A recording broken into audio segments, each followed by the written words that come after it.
निखिलेश्वरम परमहंस श्री निखिलेश्वरानंद जीवन चरित कथा अमृत एपिसोड 5 5वां भाग। पिछले भाग में आपने सुना था कि नारायण एक जलती हुई झोपड़ी में फंसे हुए एक छोटे से बच्चे को बचाने के लिए अग्नि में कूद गए। उस समय वहां उपस्थित लोगों के मानस में यह प्रश्न आया कि अरे, इस नव युवक ने अपने आप को अग्नि में क्यों समर्पित कर दिया, ये कैसे बाहर आएगा। इस तरह के अनेक प्रश्नों के उत्तर लेकर प्रस्तुत है यह 5वां भाग। गतांक से आगे। तभी भीड़ ने देखा आग के भीतर एक धब्बा सा प्रकट हुआ। धब्बा कुछ बड़ा हुआ और लोगों ने देखा कि नारायण हाथों में किसान के बालक को उठाए आग की प्रलयकारी लपटों से जूझते बाहर निकल आए। बालक सुरक्षित था, पर इस अग्नि संघर्ष में नारायण का पूरा शरीर झुलस गया। उनके बाल और उनकी चमड़ी जगह जगह से जल गई, पैरों में फफोले पड़ गए थे। बाहर आते ही लोगों ने लपक कर उनके हाथ से बालक को ले लिया और इस संघर्ष में नारायण बेहोश से हो गए। इसके बाद लगभग 15 दिनों तक नारायण अस्पताल में रहे, तब जाकर उनके फफोले जला हुआ शरीर का भाग ठीक हो सका। किंतु इन 15 दिन में कितनी जलन, कितना दर्द और कितनी वेदना भोगी होगी, इसका अनुमान ही लगाया जा सकता है। उनके चेहरे पर ना तो कोई शिकन थी और न ही व्यथा। उन्हें संतोष था कि एक प्राणी की जान बचा ली, एक बालक को बचा लिया। उन्हें प्रसन्नता थी कि एक माँ को उसका पुत्र मिल गया। इस घटना से ही नारायण की हिम्मत, उनकी मनोवृत्ति और पर दुख कातरता का ज्ञान हम सबको सहज ही प्राप्त होता है। साधना क्षेत्र के साथ साथ नारायण में ज्योतिष के प्रति भी रुचि बढ़ी और उनका मन ज्योतिष के गूढ़ प्रश्नों को टटोलने में लगा। यही नहीं, अपितु भावी काल ज्ञान स्वतः ही होने लगा। कई बार वह किसी साथी को देखकर अनायास ही बता देते कि शाम को तुम्हारे साथ ऐसी घटना होने वाली है, और उसी शाम को वह घटना उसी प्रकार से घटित हो जाती। किसी परिचित महिला को जब उसके भूतकाल के गोपनीय अंश सुना देते तो महिला दांतों तले उंगली दबा लेती। ऐसा एक बार नहीं, सैकड़ों बार हुआ। उनकी कही हुई बातें आश्चर्यजनक रूप से सिद्ध होने लगी। ऐसा लगने लगा जैसे प्रभु का कोई विशेष आशीर्वाद उनको प्राप्त हो गया हो। उनके आश्चर्यजनक परिवर्तन और भविष्य दर्शन को देखकर घर वाले भी आश्चर्य करने लगे। एक बार की बात है, जब नारायण की माँ बीमार थी और अस्पताल में भर्ती थी, तब वहाँ एक ओर बैठे हुए वे अपने कुछ सोच विचार में निमग्न थे। तभी एक नर्स ने कमरे में प्रवेश किया। बीमार की मेडिकल चार्ट एंट्री की, पर वे अपने ही ध्यान में मग्न रहे, उधर देखा तक नहीं। उनको इस प्रकार विचार मग्न देखकर नर्स को बहुत आश्चर्य हुआ और वह बोली, हेलो। अचानक से नारायण चैतन्य हुए। नर्स को देखते ही उनके मस्तिष्क में एक चित्र सा घूम गया। नर्स ने पूछा, क्या बात है, ऐसे क्या सोच रहे हो? सिस्टर, आपका नाम, घर का नाम यह है ना? हाँ हाँ। नर्स को आश्चर्य हुआ कि इसे मेरे घर का नाम कैसे ज्ञात हो गया। पर सिस्टर, तुम अपने प्रेमी के लिए अपने पति के साथ जो कर रही हो वह तुम्हारे लिए महंगा पड़ेगा। क्या? पर कुछ नहीं। तुम्हारा प्रेमी तुम्हारे घर में छिप कर बैठा है और तुम्हारे पति को समाप्त करना चाहता है। ठीक 2 बजे तुम्हारा पति घर पहुंचेगा और कुछ भी अघटित हो सकता है। तुम्हारे पति और तुम्हारे साथ भी दोनों ही नहीं बच पाओगे, क्योंकि हत्या में साथ देने के आरोप में तुम्हें भी जेल जाना पड़ सकता है। चाहो तो घर जाकर इस स्थिति को टाल सकती हो, संभाल सकती हो। नर्स भौचक्की रह गई। यह युवक उसके जीवन की ऐसे गोपनीय रहस्य को कैसे जान गया, और इसे कैसे पता चला कि कल ही हमने सचमुच 2 बजे हत्या करने का निर्णय लिया था। फिर गिरफ्तार होने तथा जेल जाने के डर से वह सिहर उठी। तुरंत उल्टे पैर वह अपने कमरे से निकल गई और घर जाकर अपने प्रेमी को समझा बुझाकर वापस भेज दिया। इस प्रकार एक बहुत बड़ी दुर्घटना होते होते बच गई। धीरे धीरे नारायण की ख्याति बढ़ने लगी और दूर दूर से लोग अपना भविष्य पूछने के लिए उनके पास आने लगे। नारायण का अध्यापन के अलावा बाकी सारा समय लोगों को भविष्य बताने और उनके दुख दर्द दूर करने के प्रयास में बीतने लगा। पर नारायण अपने आप में परेशानी अनुभव करने लगे। इस प्रकार से वह अपनी साधना से हटने लगे। साधना या पूजा पाठ में जितना समय देना चाहिए उतना वह नहीं दे पा रहे थे। इससे उनके मन में बेचैनी बढ़ गई और वह कोई ऐसा उपाय ढूंढने लगे जिससे वह अपनी साधना में पूरा समय दे सकें। उस समय की मनोदशा कुछ ऐसी है। मैं बहुत अधिक घुटन महसूस कर रहा हूँ। ठीक है, मैं खाता हूँ, पीता हूँ, विद्यालय जाता हूँ और वे सभी कार्य करता हूँ जो मुझे करना चाहिए, पर उत्साह नहीं है। हृदय में एक अजीब तरह की बेचैनी घुमड़ रही है। एक अजीब तड़प मन में समाई हुई है जो कि जंगलों की ओर जाने के लिए प्रेरित कर रही है। यह ठीक है कि ईश्वर की कृपा से भविष्य दर्शन ज्ञान स्वतः प्राप्त हो गया और किसी व्यक्ति को देखते ही या उसका फोटो देखते ही उसके भूतकाल और भविष्यकाल के बारे में स्वतः ही चित्र तथा बिंब उभरने लग जाते हैं और मैं जो कुछ भी देखता हूँ वही कहता हूँ।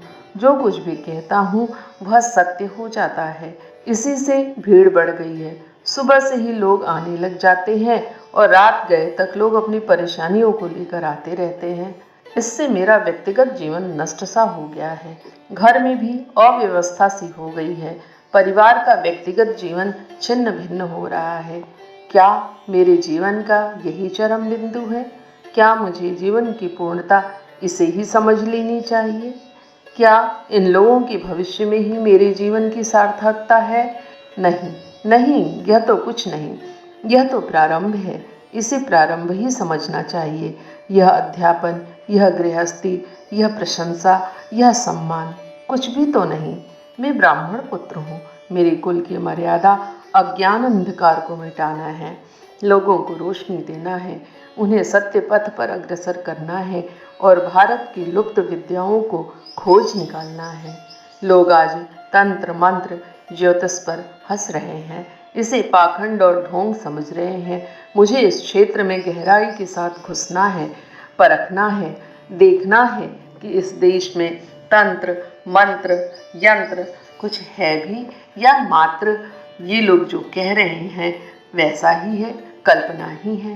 क्या मंत्रों में अमोघ शक्ति है? क्या अब भी मेरे देश में ऐसे ऋषि और साधु हैं जिन्हें इस विद्या का पूर्ण ज्ञान है? मुझे ऐसे विशिष्ट साधुओं को खोजना होगा, उनसे इस विद्या को प्राप्त करना होगा और इस देश के लोगों के सामने पूर्णता के साथ रख देना होगा। उन्हें सही अर्थों में मंत्र तंत्र बताना होगा कि मंत्रों के माध्यम से असंभव को भी संभव किया जा सकता है। ज्योतिष के उन सूत्रों को खोज निकालना होगा जिनके माध्यम से सही एवं अचूक भविष्य दर्शन संभव हो सकता है। इसके लिए त्याग जरूरी है, कठोर जीवन एवं श्रम जरूरी है, शरीर को तिल तिल जलाना जरूरी है, आगे के जीवन में सुख आराम तथा भोग विलास को तिलांजलि देना जरूरी है। मुझे कुछ करना है। इस प्रकार से जीवन व्यर्थ नहीं बिताना है। यद्यपि इस समय मुझे सब कुछ प्राप्त है, माता पिता का स्नेह, पत्नी का प्रेम, पुत्र की किलकारी, मित्रों का हंसी मजाक, बड़ी बूढ़ों का आशीर्वाद, लोगों द्वारा सम्मान, अच्छी नौकरी, श्रेष्ठ धन लाभ, पर क्या इसी माया जाल में उलझ कर पड़ा रहूं? निश्चय ही जंगल का जीवन इसके विपरीत होगा। लगी लगाई नौकरी को छोड़ना क्या बुद्धिमानी होगी? क्या पत्नी को चिर वियोग में डालकर जंगल जंगल भटकना उचित होगा? उफ, क्या करूं? कुछ समझ नहीं आ रहा है, कुछ भी निर्णय नहीं ले पा रहा हूँ। इस घुटन और मन के अंतर्द्वंद में नारायण काफी समय तक रहे। वह किसी एक निर्णय पर नहीं पहुंच पा रहे थे। उनके सामने दो मार्ग थे, एक तरफ गृहस्थ, पत्नी, पुत्र, माता पिता, भाई बहन, दूसरी ओर कुछ करने की छटपटाहट, मंत्र शास्त्र को पुनर्जीवित करने की आग, इस दुनिया में कुछ कर दिखाने की भावना। वह इस जीवन की सार्थकता चाहते हैं और धीरे धीरे उनका सम्मान, उनकी विचारधारा इस दूसरे पथ का अवलंबन चाह रही है। एक दिन प्रातःकाल का समय था। नारायण प्रातःकाल वायु सेवन हेतु भ्रमण कर घर लौट रहे थे। उनके मन में यही प्रश्न बार बार टक्कर दे रहे थे।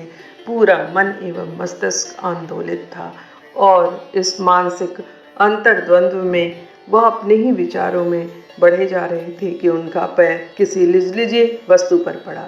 चौंक कर हटाया तो देखा एक काला सर्प फन फैलाए खड़ा है। उसकी पूंछ पर अनायास ही पैर पड़ गया। 2 क्षण वह घूरता रहा और तीसरे ही क्षण वह सीधा सपाट होकर एक तरफ को सरक गया।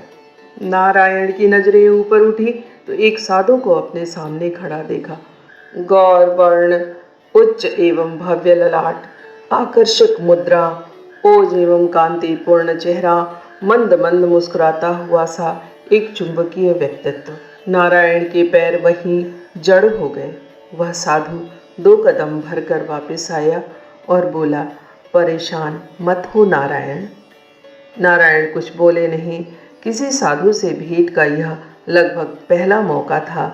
नारायण सोच ही रहे थे कि साधु बोले, परेशान ना हो, तुम्हारा जीवन निश्चित है, तुम्हारा मार्ग प्रशस्त है, तुम्हारे जीवन के एक एक क्षण की गति है, उसे यूं सोच विचार में व्यतीत करना उचित नहीं है।